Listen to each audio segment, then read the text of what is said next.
আসসালামু আলাইকুম। ইজি কমার্সের আরেকটি নতুন ভিডিওতে আপনাদের সকলকে স্বাগতম। আজকে আমাদের আলোচনার বিষয় ক্যাশ ফ্লো স্টেটমেন্ট। এই ক্যাশ ফ্লো স্টেটমেন্ট আমাদের জাতীয় বিশ্ববিদ্যালয়ের সিলেবাসে হিসাব বিজ্ঞান বিভাগের সেকেন্ড ইয়ার, থার্ড ইয়ার এবং ফোর্থ ইয়ারে এই চ্যাপ্টারটা আমরা পাবো। সেকেন্ড ইয়ারে ইন্টারমিডিয়েট অ্যাকাউন্টিংয়ে পাবো, থার্ড ইয়ারে অ্যাডভান্স অ্যাকাউন্টিং 1-এ পাবো এবং ফাইনাল ইয়ারে ওয়ার্কিং ক্যাপিটাল ম্যানেজমেন্টে পাবো। তাহলে বুঝতেই পারছো চ্যাপ্টারটা খুবই গুরুত্বপূর্ণ, অর্থাৎ ভিডিওটা তোমরা শেষ পর্যন্ত দেখতে থাকো। এই চ্যাপ্টারের সকল বেসিক বিষয় নিয়ে আমরা আলোচনা করব এবং অ্যাডিশনাল ইনফরমেশনের মধ্যে আমাদের যে সকল ক্রিটিক্যাল বিষয়গুলো থাকে সেগুলো নিয়েও আমরা আলোচনা করব। যেমন ডিভিডেন্ড দেয়া না থাকলে কি করতে হয়, আবার দেখা যাচ্ছে যে কোনো একটা স্থায়ী সম্পত্তি ফিক্সড অ্যাসেটের আমাদের কস্ট প্রাইস দেয়া আছে, স্যালভেজ ভ্যালু দেয়া আছে, কস্ট প্রাইস, বুক ভ্যালু, আবার সোল্ড প্রাইস দেয়া আছে। তো এই প্রাইসগুলো দেয়া থাকলে কোন কোন অ্যাক্টিভিটিতে কী কী কাজ করতে হবে সেগুলোই আমাদের মূল আলোচনার বিষয়। তাহলে এই ক্যাশ ফ্লো স্টেটমেন্ট সাধারণত দুইটা পদ্ধতিতে সমাধান করা হয়। দুইটা পদ্ধতির মধ্যে প্রথম পদ্ধতি আমরা দেখতে পাচ্ছি এখানে ইনডিরেক্ট মেথড, দ্বিতীয় পদ্ধতি ডিরেক্ট মেথড। ইনডিরেক্ট মেথড এবং ডিরেক্ট মেথড সাধারণত তিনটা অ্যাক্টিভিটির মাধ্যমে সমাধান করা যায়। অ্যাক্টিভিটিগুলো অলরেডি আমরা লিখে ফেলেছি। তো দেখো, অ্যাক্টিভিটিগুলো হচ্ছে আমাদের cash flow from operating activity, cash flow from investing activity, cash flow from financing activity. এই তিনটা অ্যাক্টিভিটির মাধ্যমে দুইটা অঙ্ক সমাধান করা যায়। তবে ডিরেক্ট মেথড এবং ইনডিরেক্ট মেথডের মধ্যে কিছুটা পার্থক্য আছে। ডিরেক্ট এবং ইনডিরেক্ট মেথডের আমাদের শুধুমাত্র পার্থক্য হবে অপারেটিং অ্যাক্টিভিটিতে, অর্থাৎ ডিরেক্ট মেথডে আমাদের ওয়ার্কিং করে অপারেটিং অ্যাক্টিভিটিতে বসানো লাগবে, আর ইনডিরেক্ট মেথডে ওয়ার্কিং বাদে আমরা অপারেটিং অ্যাক্টিভিটিতে বসাবো। তো এই ডিরেক্ট এবং ইনডিরেক্ট মেথডে এই তিনটা স্টেপে কী কী পয়েন্ট যায় সেগুলো নিয়ে এখন আমরা আলোচনা করব। আচ্ছা, আমরা যে এই তিনটে অ্যাক্টিভিটির কথা বলেছি, যে cash flow from operating activity, cash flow from investing activity এবং cash flow from financing activity. তো অপারেটিং অ্যাক্টিভিটির মধ্যে কোন কোন পয়েন্টগুলো আসবে সেগুলো নিয়ে এখন আমরা আলোচনা করব। তো আমরা বোর্ডে অলরেডি লিখে ফেলেছি যে ক্যাশ ফ্লো অপারেটিং অ্যাক্টিভিটির মধ্যে কোন কোন পয়েন্টগুলো আসবে। তো অপারেটিং অ্যাক্টিভিটি যে আমাদের অঙ্ক সমাধান করার সময় লিখবো তখন সবার প্রথমে লিখতে হবে আমাদের ক্যাশ ফ্লো ফ্রম অপারেটিং অ্যাক্টিভিটিটা আমরা লিখে নেব। লেখার পরে আমাদের প্রশ্নে নিট ইনকাম দেওয়া থাকবে, অর্থাৎ প্রশ্নে না, আমাদের ব্যালেন্স শিট যে দেওয়া থাকবে অঙ্কটা, তার নিচে অ্যাডিশনাল ইনফরমেশনে নিট ইনকাম দেওয়া থাকবে। নিট ইনকামের মধ্যে নিট ইনকাম যে টাকা দেওয়া থাকবে সেই টাকাটা আগে আমরা এই ক্যাশ ফ্লো ফ্রম অপারেটিং অ্যাক্টিভিটির পরে নিট ইনকাম বলে সেই টাকাটা আমরা বসাই দেবো। দেওয়ার পরে আমাদের একটা লাইন লিখতে হবে। এখানে লাইনটা একটু তোমাদের অবশ্যই মনে রাখতে হবে, লাইনটা খুবই ক্রিটিক্যাল। লাইনটা হচ্ছে adjustment to reconcile net income to net cash provided by operating activity. আমি এখানে লিখেছি, এভাবেই এই লাইনটা তুলে ধরতে হবে। ধরার পরে আমাদের যে মূল অঙ্ক, সেখানে কোন কোন পয়েন্ট আসতে পারে অপারেটিং অ্যাক্টিভিটির মধ্যে সেগুলো আমরা দেখব। তো ফার্স্টে আমাদের সেটা হচ্ছে ইনক্রিজ ইন কারেন্ট অ্যাসেট, অর্থাৎ চলতি সম্পদ যদি আমাদের বৃদ্ধি পায়, চলতি সম্পদ কী পাবে? বৃদ্ধি পাবে। চলতি সম্পদ যদি আমাদের বৃদ্ধি পায় তবে বাদ যাবে। তারপরে আবার সেমভাবে ডিক্রিজ ইন কারেন্ট অ্যাসেট, অর্থাৎ একবার চলতি সম্পদ বাড়তেও পারে, আবার কি চলতি সম্পদ কমতেও পারে। তাই আমরা এখানে লিখেছি ডিক্রিজ ইন কারেন্ট অ্যাসেট। যদি কারেন্ট অ্যাসেটের ডিক্রিজ হয় তাহলে কারেন্ট অ্যাসেট আমাদের কী করতে হবে? যোগ করতে হবে।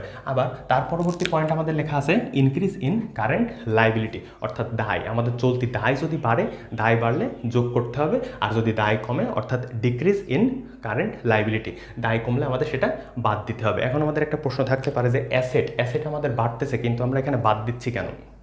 অ্যাসেট এই জন্যই বাদ দিচ্ছি যে আমাদের অঙ্কটার নাম ক্যাশ ফ্লো স্টেটমেন্ট, অর্থাৎ নগদ অর্থের আদান এবং প্রদান। যেহেতু আমাদের চলতি সম্পদ বাড়ছে, আর সম্পদ বাড়ার জন্য আমাদের নগদ টাকা কী করা লাগে? নগদ টাকা ব্যয় করা লাগে, অর্থাৎ আমাদের কাছ থেকে নগদ টাকা চলে যাচ্ছে। এই কারণে সম্পদ বাড়ছে কিন্তু নগদ টাকা চলে যাওয়ার কারণে অ্যাসেট বাড়লে আমরা অ্যাসেট বাদ দিচ্ছি। একইভাবে যদি আমরা কারেন্ট অ্যাসেট কী করি? বিক্রি করে দিই, তাহলে আমাদের কাছে নগদ টাকা আসে, অর্থাৎ কারেন্ট অ্যাসেট বিক্রি করলে অ্যাসেট কী হয়? ডিক্রিজ হয়। তো ডিক্রিজ হলে নগদ টাকা যেহেতু আসতেছে তাই এটা আমাদের যোগ হবে। দায়ের ক্ষেত্রেও সেম, দায় যদি বাড়ে তাহলে আমাদের টাকা পরিশোধ করা লাগতেছে না, টাকা আসতেছে, এই কারণে দায় কী হবে? দায় যোগ হবে। দায় যদি বাড়ে, আর দায় কমা মানে কি? আমরা টাকা পরিশোধ করছি, অর্থাৎ পাওনাদার কিংবা নোট পেয়েবল কিংবা অন্যান্য আদার্স যে কারেন্ট লাইবিলিটি সেক্টর আছে সেখানে আমরা দায়টা পরিশোধ করছি, দায় কমে যাচ্ছে, তাই আমরা লিখেছি decrease in current liability. Decrease হলে কী করবে? এটা আমরা বাদ দিতে পারছি। ইনক্রিজ ডিক্রিজ গেল কারেন্ট অ্যাসেট এবং কারেন্ট লাইবিলিটি। আর আমার নিশ্চয়ই বলে দেওয়া লাগবে না যে কারেন্ট অ্যাসেট কোনগুলো আর কারেন্ট লাইবিলিটি কোনগুলো, কারণ তোমরা অনার্স ফার্স্ট ইয়ারে যে ব্যালেন্স শিট করছো সেখান থেকে অলরেডি শিখে আসছো কারেন্ট অ্যাসেট কোনগুলো, কারেন্ট লাইবিলিটি কোনগুলো। তারপর আমি লিখেছি যে ডেপ্রিসিয়েশন, অ্যামোর্টাইজেশন আর ডিপ্লিশন সর্বদা কী হয়? যোগ হয়। ডেপ্রিসিয়েশন হয় স্থায়ী সম্পদের ক্ষেত্রে, অ্যামোর্টাইজেশন হয় হচ্ছে আমাদের বিভিন্ন অস্পর্শনীয় সম্পত্তির ক্ষেত্রে। তারপর দেখো gain on sale of any fixed asset. আচ্ছা, ফিক্সড অ্যাসেট অর্থাৎ স্থায়ী সম্পত্তিটা সাধারণত আমাদের ইনভেস্টিং অ্যাক্টিভিটির অংশ, কিন্তু স্থায়ী সম্পত্তি বিক্রয় করে যদি আমাদের লাভ হয় সেই লাভটা আমাদের অপারেটিং অ্যাক্টিভিটিতে দেখাতে হবে, আবার যদি লস হয় লসটাও অপারেটিং অ্যাক্টিভিটিতে দেখাতে হবে। তো লাভ হলে আমরা সর্বদা বাদ দিব, আর লস হলে সর্বদা কী করব, যোগ করব। তারপর এখানে আছে আমাদের gain on sale of any ইনভেস্টমেন্টও আমাদের ইনভেস্টিং অ্যাক্টিভিটির একটা পয়েন্ট। ইনভেস্টিং অ্যাক্টিভিটিতে ইনভেস্টমেন্টের মূল টাকাটা যাবে, অর্থাৎ আমরা যত টাকা বিনিয়োগ করব সেই টাকা যাবে, কিন্তু ইনভেস্টমেন্টের যে লাভ অথবা লস, অর্থাৎ বিক্রি করার পরে আমাদের যে লাভ অথবা লস আসবে সেই লাভ অথবা লস আমাদের অপারেটিং অ্যাক্টিভিটিতে দেখাতে হবে। যদি লাভ হয় তাহলে কি করব, আমরা ফিক্সড অ্যাসেটের মতোই ইনভেস্টমেন্ট, লাভ হলে বাদ দিতে হবে। যদি লস হলে সেটা আমাদের সর্বদা যোগ করতে হবে।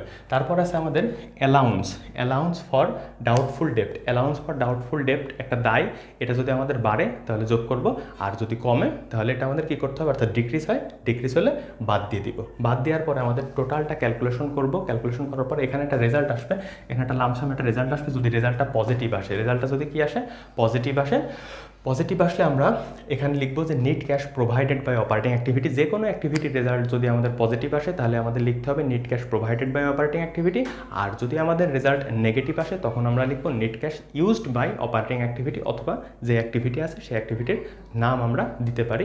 পরবর্তী দ্বিতীয় স্টেপে আমরা আলোচনা করব cash flow from investing activity নিয়ে এবং cash flow from financing activity নিয়ে।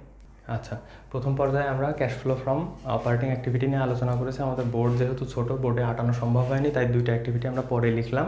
সেটা হচ্ছে আমাদের cash flow from investing activity আর cash flow from financing activity. তো ইনভেস্টিং অ্যাক্টিভিটিতে আমাদের সাধারণত 3টা পয়েন্ট যায়, সেই 3টা পয়েন্ট আমরা বোর্ডে অলরেডি লিখে ফেলেছি। সেই 3টা পয়েন্টের মধ্যে সর্বপ্রথম পয়েন্ট হচ্ছে আমাদের cash receive from sale of any fixed asset, অর্থাৎ যে কোনো ফিক্সড অ্যাসেট বিক্রি করব আমরা, যে বিক্রয় করে যে আমাদের টাকা আসবে সেই টাকাটা কী হবে, ক্যাশ ফ্লো স্টেটমেন্টে যোগ হবে। আর যদি আমরা ফিক্সড অ্যাসেট পারচেস করলে সেই টাকাটা ক্যাশ ফ্লো স্টেটমেন্ট থেকে বাদ দেবো। আর যোগ আর বাদের ক্ষেত্রে যদি আমাদের টাকার অ্যামাউন্ট বাদ যায় তবে আমাদের এখানে টাকার অ্যামাউন্ট লিখে ব্র্যাকেটে ঘিরে দিতে হবে।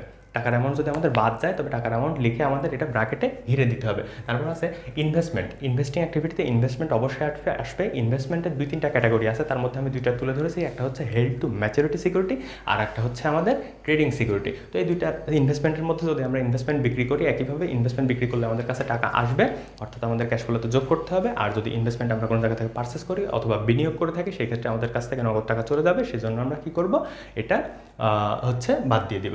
এবার আসতেছি আমরা ফাইন্যান্সিং অ্যাক্টিভিটিতেও আমাদের সাধারণত 3 থেকে 4টা পয়েন্ট আসে। যে 4টা পয়েন্ট আসে আমি সেটা তুলে ধরেছি।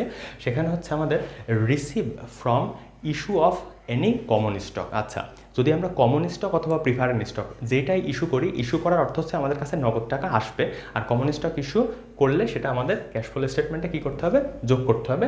আবার এখানে আমাদের ইস্যু অফ বন্ডস পেয়েবল, অর্থাৎ যদি আমরা কোনো রকম বন্ডস পেয়েবল ইস্যু করি তাও আমাদের কাছে নগদ টাকা আসে, সেই ক্ষেত্রেও আমরা কী করব, ক্যাশ ফ্লো স্টেটমেন্টে যোগ করব। কিন্তু বন্ডস পেয়েবল আবার যদি আমরা পরিশোধ করে দেই তাহলে বন্ডস পেয়েবল বাদ যাবে। আর একটা পয়েন্ট আছে যেটা আমাদের অ্যাডিশনাল ইনফরমেশনে দেওয়া থাকে বেশিরভাগ ক্ষেত্রে, সেটা হচ্ছে ডিভিডেন্ড পেইড।